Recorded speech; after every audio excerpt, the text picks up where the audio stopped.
what is mental health, and explains a lot of crazy stuff going on right now, and we talk about it all the time with, you know, these celebrities committing suicide and being like, you know, at the top of their industry, of the height of their career. From the outside, they have a lot of money, they have the, you know, nice lifestyle, they can have and do anything they want because they have the money for it. Different kind of mentality and different kind of level, but they're still going through some mental health issues. That's right. But then there's, you know, other mental health issues on a smaller scale, or I say on a local, kind of like smaller level. What is it to you, and what do you do? We talked about it in the past. Sure. And well, a couple of things. First, like, before I answer your question, the thing with celebrities, you know, we've talked about this. That you have these people, right, that are, you know, seem like they have everything that everyone wants, right? Like multi-millionaires, mansions, girls, like, well, a lot of it's money. Thousands of adoring fans, right? They have all these things, right? But those things are just kind of what their life is in this, you know, after you know, like, it's like them waking up in their mansions, the same thing as us waking up in our house or in our apartment, you know, it's just, it's what they're used to at this point, you know, that's what they're around all the time, that's what their life is, so that those external things, eventually that buzz wears off, right, and now you're still, you know, okay, I'm still functioning in this world, I still am a human being with a life, you know, beyond like this stuff that I have. And they're going to have the same struggles as anyone else.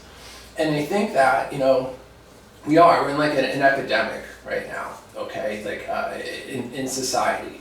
You know, I talked about this the other day, like, if you think of us as machines, right, where we are like these super advanced machines. You have this heart that's like an engine that pumps all the fluids through your system. You put fuel into this machine that you burn for energy. We have these cameras that pull in information, these microphones that pull in information, and they pull that information into this computer, right?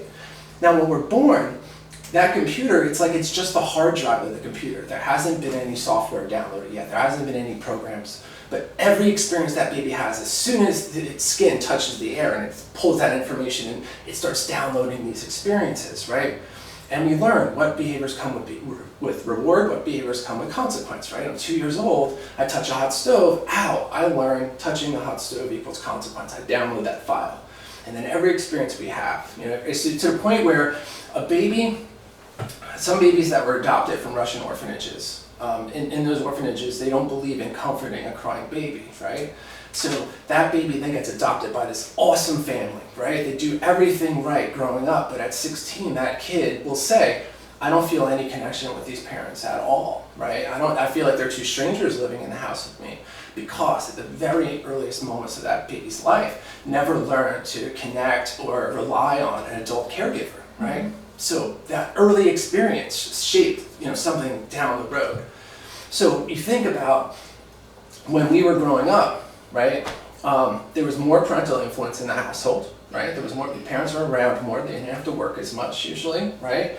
And we had less information coming in from outside sources. We talked about this the other day. Maybe we watched, you know, the TV, and our mom could walk into the room and say, oh, what are you watching? Or maybe we all sat down and watched a program together, right? That was basically the outside information that we were taking in, right? Back then also, you think about it, The Simpsons were considered a controversial TV program, right? Kids were getting sent home from school for wearing, I'm Bart Simpson, who the hell are you? Now, fast forward to today, all right? Less parental influence, okay? And then tons and tons of information coming in every second through the devices, the social media, the internet, the video games, the, you know, online grading, everything. Downloading, high speed internet life. And think about the content that they're absorbing too. You know, you have these reality TV shows, some of them that, you know, present themselves as reality, but they're scripted and it's horrible behavior that is showing getting rewarded, right? Or you get rewarded for doing nothing, you know, like for doing nothing. And that's the information that these kids are getting 24/7, right?